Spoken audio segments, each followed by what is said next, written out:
دا وګورئ موږ نن اسلام آباد ته راغلي یو او اسلام آباد کې به بر امام ته بر امام کې قرآن عام سجدې کېږي. ګورئ تاسو خلک راځي قبر ته سجده کوي او ورته فیروزي دغه دی ښه وینئ تاسو ګورئ ورته. او حالان که الله تعالی قرآن مجید کې فرمایي ولا تدعوا من دون الله، تاسو مه بلئ سوا د الله تعالی نه ما هغه لا ينفعك ولا يضرك چې تاسو ته نه ضرر درکوي نه درته نفع درکوي او نه درته ضرر درکوي.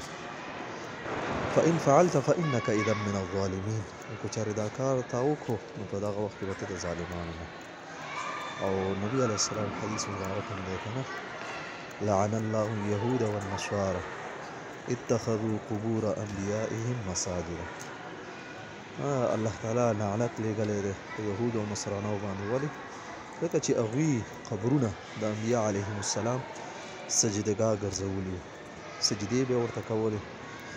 او زمونږ خلک د نیکانو صالحانو بزرګانو قبرونه یې سجدګاه ګرځولي دي او سجدې ورته کوي، راځي ورته سجدې ورته کوي.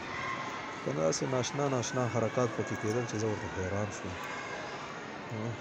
او څوک پکې راځي خواږه څه پکې کېدي لږ ساعت دپاره هغه تې بیا راواخلي، دا برکتي شوه. مختلف اشیا پکې ږدلی شي برکت دپاره دغه کوي که نه، دا برکتي شوه.